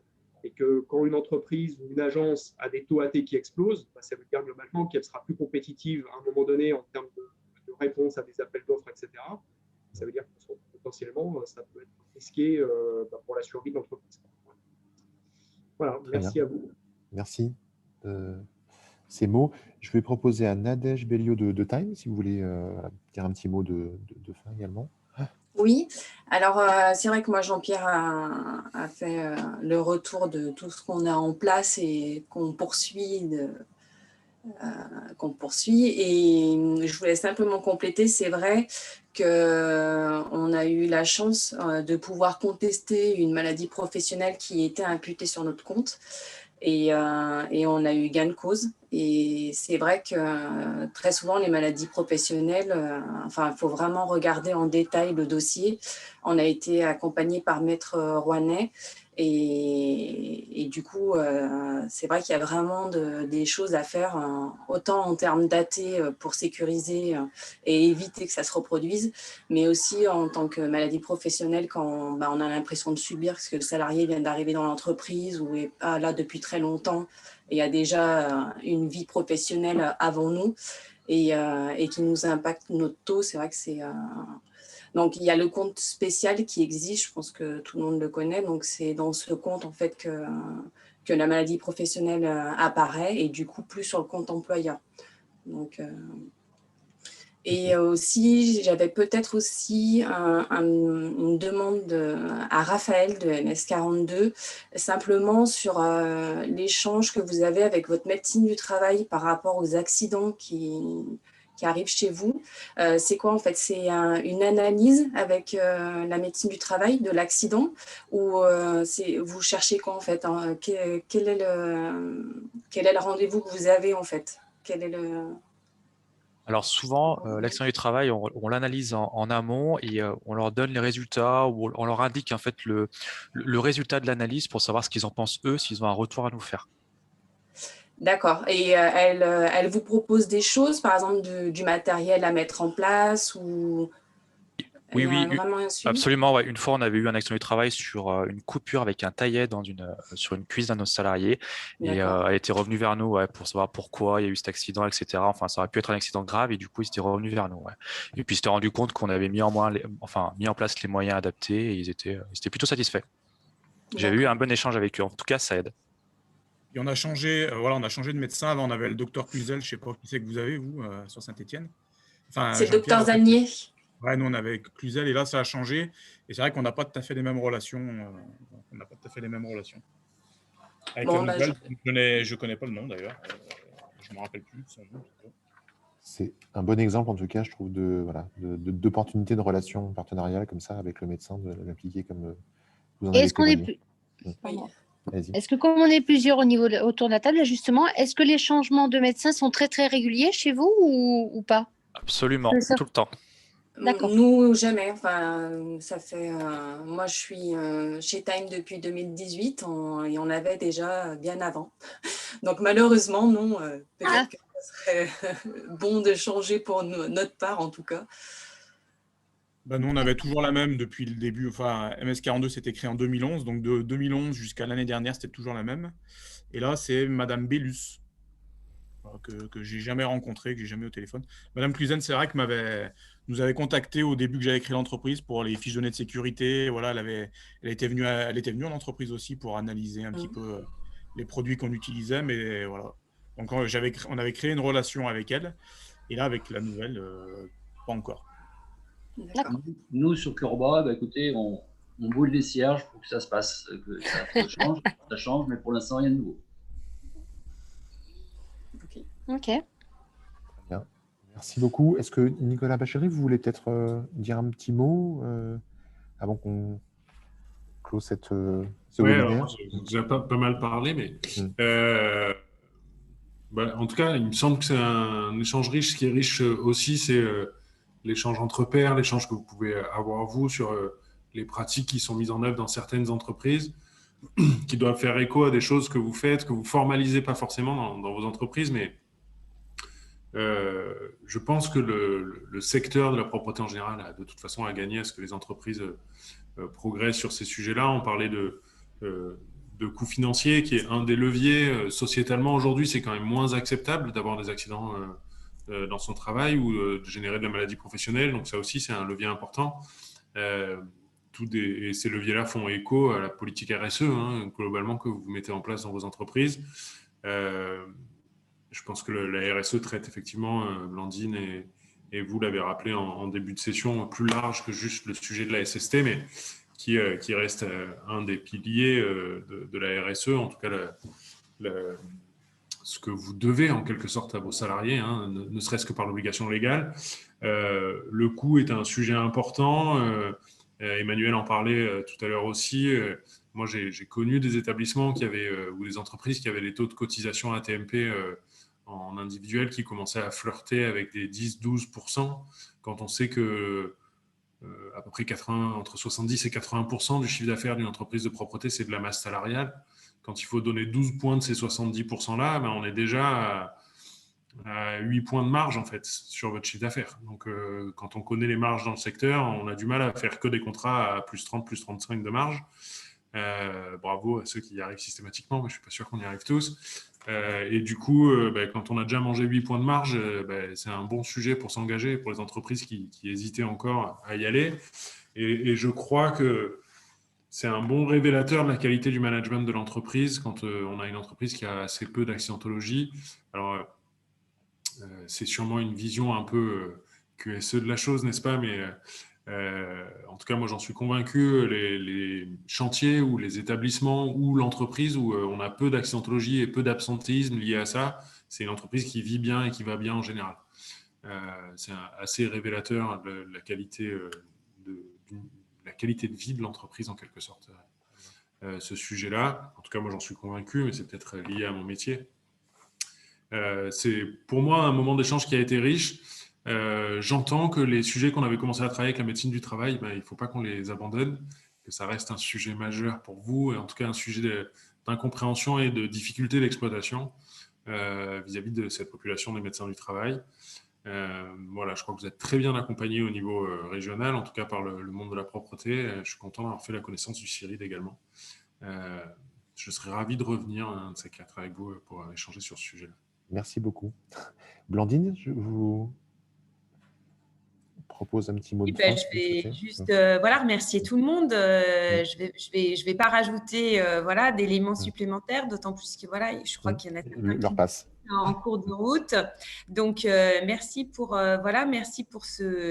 cette présence, ces témoignages. Effectivement, il n'y a pas de recette miracle, on l'a bien compris. C'est au cas par cas, selon les territoires aussi. On va. Mais il y a des outils, il y a souvent aussi des choses finalement, c'est du bon sens parfois qui revient et qui permettent de trouver des solutions. Donc, de notre côté, on poursuit ce travail, notamment avec la CARSAT, qui, je pense, effectivement, la référente en question, dont Christophe Lamy témoignait, c'est un travail, effectivement, d'échange, de partage de notre secteur, qui font que la représentation que ces personnes-là, elles pouvaient avoir, s'améliore au fil du temps. Donc, et deviennent des vrais partenaires dans les entreprises pour vous accompagner à mener à bien votre prévention pour améliorer la santé, sécurité au travail dans les entreprises. Donc, merci à tous. Merci beaucoup. On remercie bien sûr l'ensemble des intervenants, votre participation aussi aux uns et aux autres. Célia aussi du SPENRA qui a été vraiment facilitatrice pour envoyer les invitations, coordonner et rendre possible ce webinaire. Un rapide rappel des prochaines dates du Club RSE. On a prévu une intervention sur le thème de la mobilité dans le cadre de l'Assemblée générale du SPENRA. Il y aura l'intervention dans le cadre d'un dispositif qui est conçu par la branche sur le sujet de la mobilité. On prévoit un webinaire le 17 juin où on déclinera vraiment, en essayant de faire témoigner aussi des représentants des territoires, de collectivités sur le sujet de la mobilité. Et puis ensuite, on a prévu un atelier en septembre le 14 septembre sur le thème de la relation client. Vous aurez l'occasion d'ici là d'avoir plus de précisions. Et puis, on espère pouvoir visiter un salon en fin d'année comme on l'a déjà fait les années précédentes.